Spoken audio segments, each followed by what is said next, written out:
Welcome back नाज़रीन। रंगों की इस दुनिया में रमज़ान रंग स्पेशल सहर ट्रांसमिशन है ये। मदीहा अलमास खान और मियां इमरान आपके साथ हैं और ये जो सिलसिला सजाए बैठे हैं आप घरों में इस वक्त आ चुके पहला रोज़ा है, ख़ास एहतमाम जारी है सहरी का और इस वक्त तमाम ख़वातीन जो हैं किचन में अमूर ख़ानादारी जो है सर अंजाम दे रही हैं। मज़े मज़े की पकवान भी रेडी हो रहे होंगे और सहरी की भरपूर तैयारियाँ जारी है और हम यहाँ पर आपके लिए बैठे हैं, आप लोग भी मुस्तफ़ीद हो सकें, हम भी ज़्यादा से ज़्यादा बरकतें और रहमतें समेट सकें, मुस्तफ़ीद हो सकें। अभी अभी पैनल पर मौजूद मेहमान जो हमारे साथ हैं इंतहाई खूबसूरत प्यारे प्यारे चेहरे हैं, खूबसूरत से इनसे हम कलाम सुनेंगे। हमारे साथ उसवा ज़ैनब है, हमारी बहन है, छोटी सी नन्ही मुन्नी सी प्यारी सी, इनसे हम खूबसूरत सा कलाम नात शरीफ सुनेंगे और साथ साथ हमारे साथ हाफिज़ा इक़रा साहिबा हैं। जी आप दोनों की आमद का बहुत शुक्रिया। और ब्रेक पर जाने से पहले जैसे कि हम बात कर रहे थे ज़कात के बारे में, ज़कात के बारे में प्रोफेसर साहब ने बड़ी खूबसूरत बात की और अलामा साहब जो हैं इस पर कुछ कहना चाह रहे थे। अलामा साहब जी, मैं वो यही बात काउंट कराना चाहता था कि ये जो इस टाइम हमारा मुल्क बहुत मुश्किल में है, तो अगर कोई साब हैसियत 1 साल की एडवांस ज़कात देना चाहे तो शरीयत उसको इजाज़त देती है कि वो अगले साल की जो ज़कात है वो इस रमज़ान में अदा कर दे। हाँ, अल्लाह से दुआ भी करे कि अगले साल से आने से पहले ये वबा भी ख़त्म हो रहा, हमारा काम भी चले, अल्लाह करे ये कल ख़त्म हो जाए।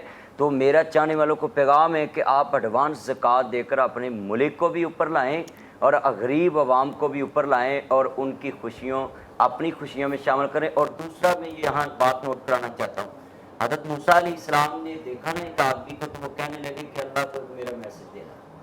तो वो कलीमुल्लाह थे, पैगाम लेकर गए कि अल्लाह, एक तेरे बंदे ने कहा कि मेरी जितनी ज़िंदगी की रोज़ी है मुझे एक ही दफ़ा दे। तो अल्लाह ने सारा रिज़्क़ जो है ना उसको एक दफ़ा दे दिया। तो उसके बाद उसने क्या किया, वो ज़ख़ीरा अंदोज़ नहीं बना, यहाँ तो मास्क महंगे कर दिए, सैनिटाइजर। अच्छा, बड़ी माजरत के साथ आपसे हम दोबारा से यही गुफ्तगू का सिलसिला जो है उसको आगे बढ़ाएंगे। खूबसूरत सा कलाम सुनते हैं, उसवा ज़ैनब हमारे साथ हैं, उनसे बिस्मिल्लाह कीजिए। मैं चुप खड़ा हुआ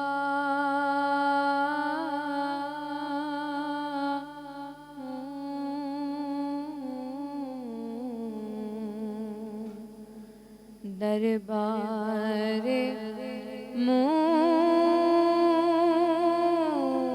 मुस्तफा में मैं चुप खड़ा हुआ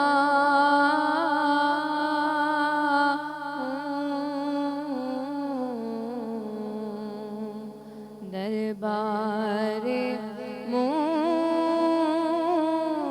मुस्तफा में अश्कों से बोलता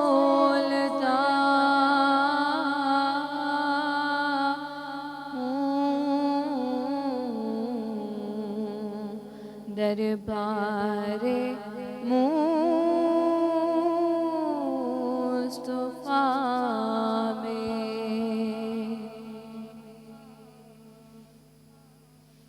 आंसू नदामतों के हैं चश्मे नम से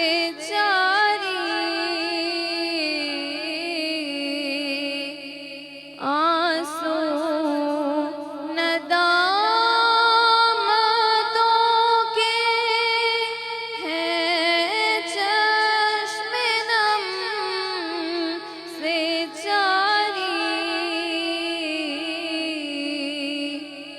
छुप छुप के रो रहा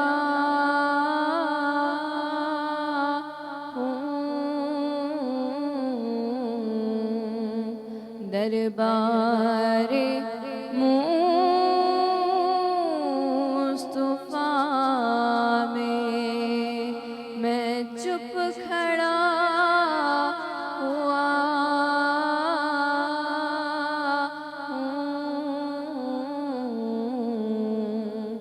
दरबार मुस्तफा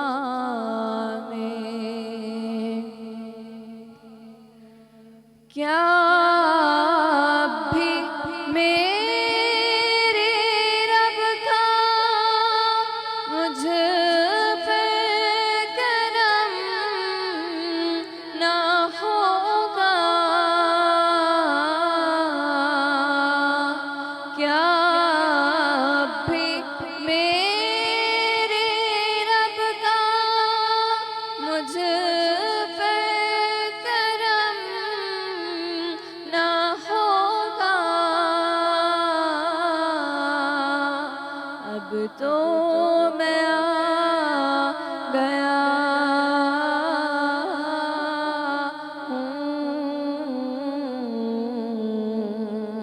दरबारे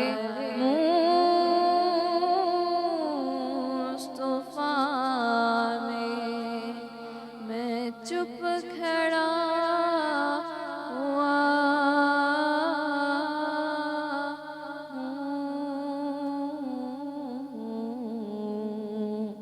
दरबारे मुस्तफा में। सल्लल्लाहु अलैहि वसल्लम। जज़ाकल्लाह खैर। उसवा ज़ैनब हमारी बहुत प्यारी बेटी नाते रसूल मकबूल सल्लल्लाहु अलैहि वसल्लम पेश करने की जो है वो नेकियां और खूबियां समेट रही थी। अल्लाह ताला इसको कबूल फरमाए। आमीन। इलामा साहब आपकी तरफ ही आना चाहेंगे, आप बात कर रहे थे तो जी, मुकम्मल कीजिए। वो जब सारा रिज़्क उसको अल्लाह ने दे दिया ना, तो उसने वो तकसीम करना शुरू कर दिया। तो एक दिन गुजरे हज़रत मूसा अलैहिस्सलाम, तो देखते हैं कि उसके पास वो रिज़्क बढ़ता जा रहा है। जो भी कोई गुजरता है ना मोहल्ले में, जैसे हमारे पास भी इतना टाइम नहीं होता, हालांकि तो वो अपनी पूरी जिंदगी का रिज़्क ले चुका है। रिज़्क ले चुका है, उसमें से उसने तकसीम शुरू कर दी।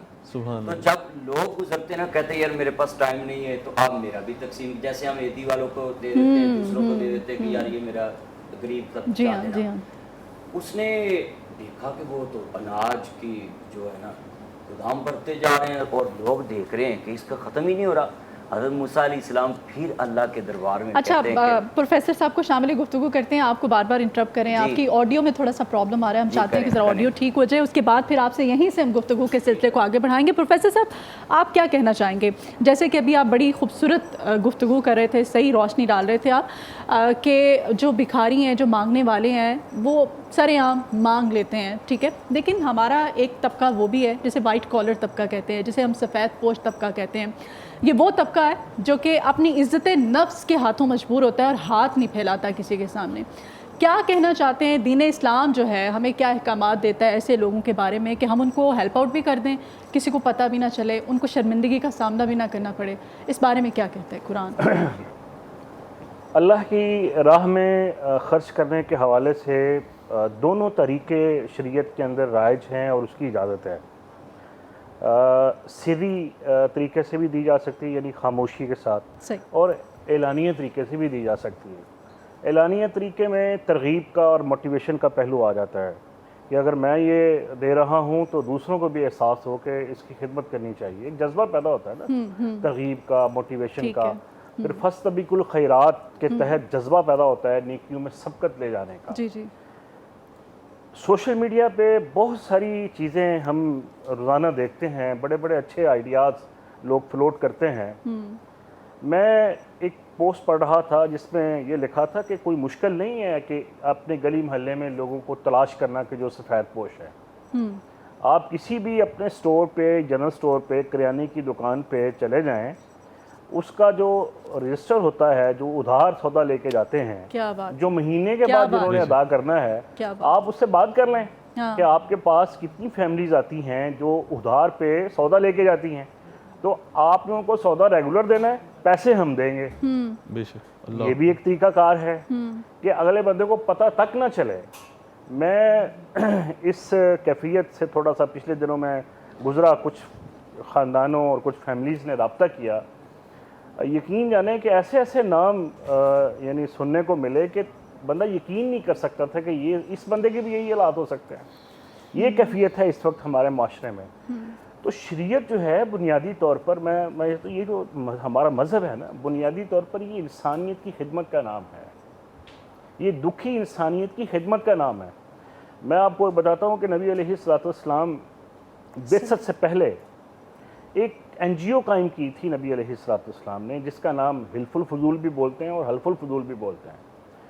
उसका मकसद क्या था? उसका मकसद ये था कि इंसानियत की खिदमत करनी है बिला तफरीक़े नस्ल व मज़हब। सुभान अल्लाह। क्या बात है। और उसमें तमाम मज़हब के लोग शरीक थे और कोई तफरीक नहीं थी। शरीयत ने दुखी इंसानियत की खिदमत के लिए कोई तफरीक नहीं रखी। जो इंसानी जज्बा है ना, इसीलिए कहा गया कि जिसने एक सिसकते हुई जान, एक सिसकते हुए इंसान की जान बचाई, गोया उसने पूरी इंसानियत की जान बचाई। बेशक। और जिसने किसी एक इंसान को बेगुनाह कत्ल किया, गोया उसने पूरी इंसानियत को कत्ल किया। अल्लाह का भी उस्लूब, नबी का भी उस्लूब देख लें, अल्हम्दुलिल्लाह रब्बिल आलमीन, अल्लाह ताला तमाम जहानों का पालने वाला है। और नबी अलैहिस्सलाम की शान देखें, वमा अरसलनाका इल्ला रहमतल लिल आलमीन, तमाम जहानों के लिए आपको रहमत बना के भेजा। और नबी अलैहिस्सलाम के उस्वा से भी हमें ये चीज़ मिलती है कि दुखी इंसानियत की खिदमत बिला तफरीक नस्ल व मज़हब करनी चाहिए।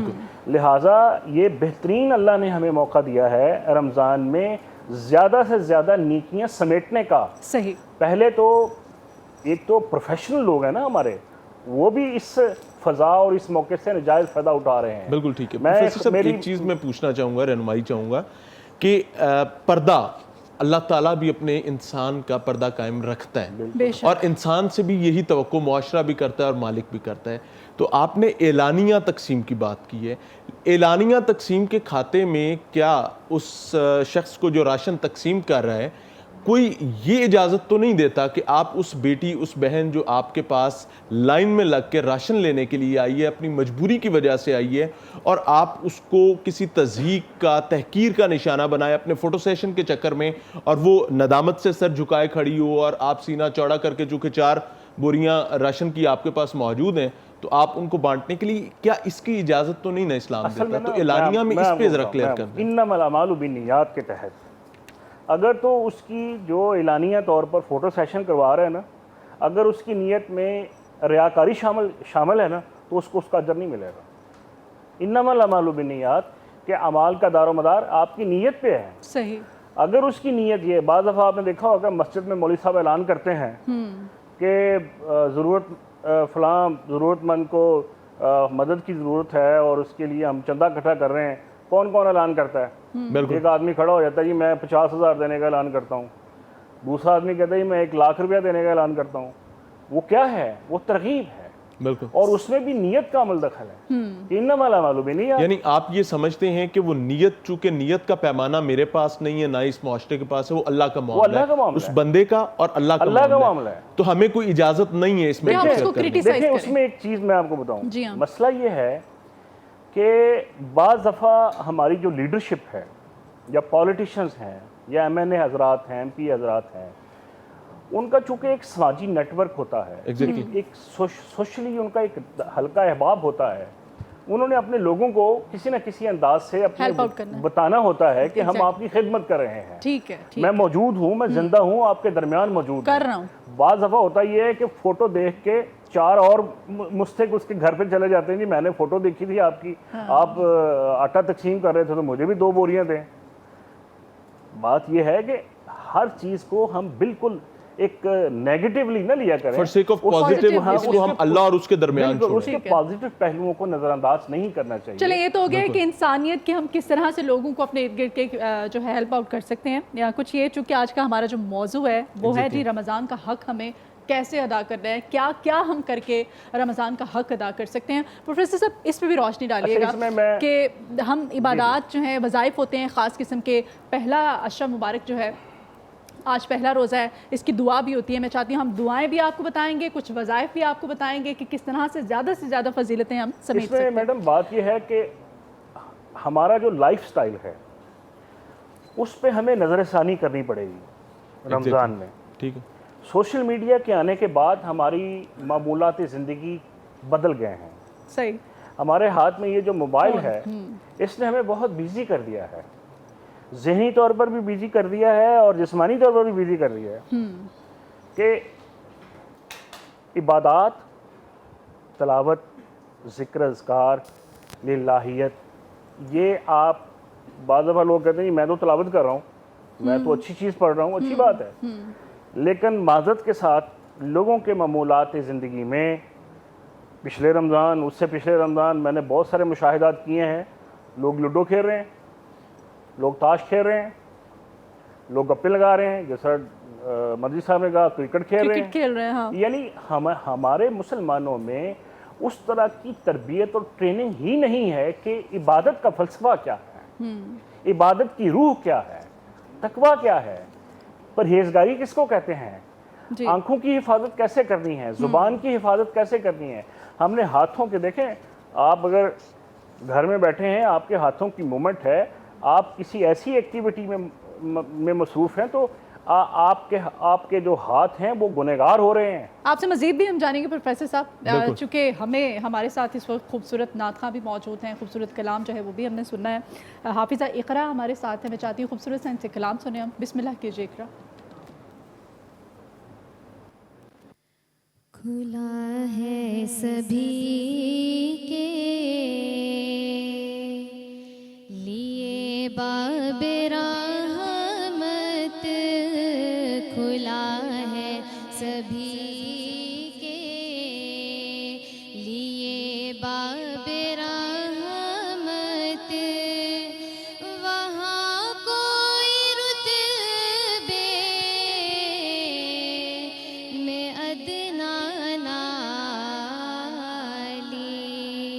मुरादों से दामन नहीं कोई खाली, मुरादों से दामन नहीं कोई खाली, कतारें लगाए खड़े हैं सवाली, खुला है सभी के।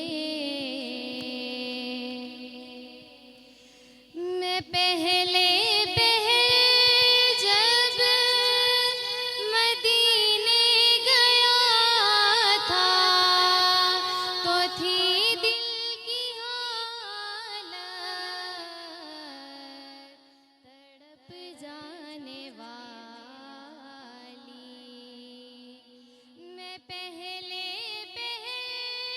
जब मदीने गया था तो थी दिल की हालत तड़प जा